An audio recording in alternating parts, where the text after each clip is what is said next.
आज के इस वीडियो में देखिए, आज हम कवि माखनलाल चतुर्वेदी जी का जीवन परिचय, उनकी रचनाएं, काव्यगत विशेषताएं, भाव पक्ष, कला पक्ष और साहित्य में स्थान पढ़ने वाले हैं। तो देखिए, पहले हम देखते हैं इनका जीवन परिचय। जीवन परिचय के अकॉर्डिंग क्या लिखना है कि माखनलाल चतुर्वेदी का जन्म सन 1889 ईस्वी में मध्य प्रदेश के बावी नामक गांव में हुआ था। तो कब हुआ था इनका जन्म? 1889 ईस्वी में मध्य प्रदेश के बावी नामक गांव में हुआ था। आपने गांव की पाठशाला में प्रारंभिक शिक्षा प्राप्त की। तो इन्होंने अपनी पहली शिक्षा या शुरू से अपनी शिक्षा कहाँ से की थी? शुरुआत गांव की स्कूल से। इसके बाद घर पर ही संस्कृत, बंगला, गुजराती तथा अंग्रेजी का ज्ञान प्राप्त किया। तो इन्होंने घर बैठे ही संस्कृत, बंगला, गुजराती और अंग्रेजी का ज्ञान प्राप्त किया। आपने कुछ समय तक अध्यापक के रूप में काम किया। तो इन्होंने स्कूलों में कुछ समय तक अध्यापक के रूप में उन्होंने काम किया। साथ ही प्रभात तथा कर्मवीर पत्रों का संपादन भी किया और भारत सरकार ने आपको पद्म भूषण सम्मान से विभूषित किया है। देखिए किस वजह से इनको पद्म भूषण से सम्मानित किया गया था, नीचे लिखी हुई लाइन में आपको बताऊंगी। इसके बाद में सन 1968 में आपका देहावसान हो गया, यानी कि इनकी मृत्यु हो गई। कब? 1968 में। तो ये था इनका जीवन परिचय।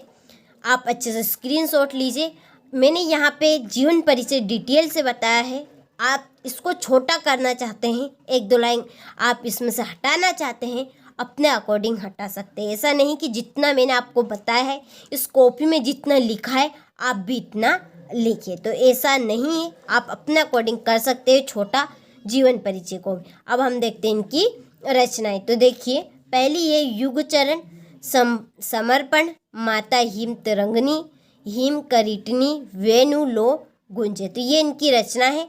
आपको 2-3 रचनाएं करनी है। परीक्षा में 2-3 ही रचनाएं पूछी जाती है। देखिए, जो इनको पद्म भूषण से सम्मानित किया गया था वह इनकी रचना के लिए, कौन सी रचना? हिम तरंगनी की रचना के लिए इनको पुरस्कार मिला गया था। तो चतुर्वेदी जी को हिम तरंगनी काव्य संग्रहण पर साहित्य अकादमी पुरस्कार मिल चुका है। आप अच्छे से स्क्रीनशॉट लीजिए। अब हम देखते हैं इनकी काव्यगत विशेषताएं। तो इनकी काव्यगत विशेषताएं निम्न है। पहली है भाव पक्ष। तो भाव पक्ष क्या है इनका? आइए देखते हैं हम कि माखनलाल चतुर्वेदी के काव्य का मूल स्वर देश प्रेम है। तो इनका जो भाव पक्ष है वह देश प्रेम की भावना से भरा हुआ है। इन्होंने भारतीय संस्कृति, दर्शन तथा प्रेम सौंदर्य का स्वाभाविक अंकन किया है। तो चतुर्वेदी जी ने अपनी काव्य रचनाओं में भारतीय संस्कृति, उनके दर्शन और प्रेम सौंदर्य का स्वाभाविक अंकन किया है। इनके काव्य को प्रभावपूर्ण बना दिया है। इनके काव्य को इन्होंने भावपूर्ण बना दिया। क्यों? क्योंकि इनकी काव्य में देश प्रेम है, देश प्रेम के प्रति भावना रही है।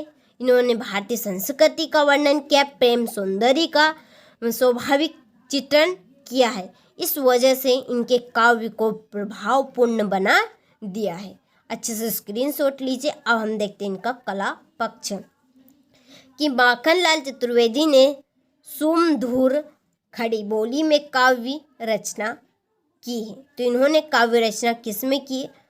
सुमधुर खड़ी बोली में काव्य रचना की है, जहां उर्दू फारसी के शब्द भी आ गए हैं। तो इनके काव्य में हमें कुछ शब्द उर्दू और फारसी को देखने को मिलते हैं। छंद, अलंकार आदि की सहजता ने आपके काव्य को भावपूर्ण बना दिया है। तो छंद और अलंकारों ने इनके काव्य को बहुत ही भावपूर्ण बना दिया है। तो ये इनका कला पक्ष। अब हम देखते हैं साहित्य में स्थान। कि माखनलाल चतुर्वेदी का आधुनिक युग के साहित्यकारों में प्रमुख स्थान है। इन हिंदी साहित्य में आपका अद्भुतपूर्व योगदान रहा है, इसके लिए आप सदा स्मरणीय रहेंगे। तो ये है इनका साहित्य में स्थान कि माखनलाल चतुर्वेदी का आधुनिक युग में साहित्यकारों में प्रमुख स्थान रहेगा। हिंदी साहित्य में आपका अद्भुत योगदान रहा है, इसके लिए आप सदा स्मरणीय रहेंगे। यानी कि आपको हिंदी साहित्य सदा ही स्मरण करता रहेगा, जो आपने हिंदी साहित्य के लिए योगदान दिया है। तो आप अच्छे से स्क्रीनशॉट लीजिए। आपने अभी तक स्क्रीनशॉट नहीं लिया हो तो वापस से आप यहाँ से स्क्रीनशॉट लीजिए और अच्छे से कंप्लीट कीजिएगा। देखिए, मैं आपको यहाँ पर इम्पोर्टेंट कवि परिचय बता रही हूँ जो 100% आने ही वाले हैं आपकी परीक्षा में। तो आप अच्छे से स्क्रीनशॉट लीजिए और अच्छे से इनको कंप्लीट कीजिएगा। तो ये था आज का हमारा माखनलाल चतुर्वेदी जी का जीवन परिचय, उनकी रचनाएं, भाव पक्ष, कला पक्ष, साहित्य में स्थान। तो अच्छे से कंप्लीट कीजिएगा।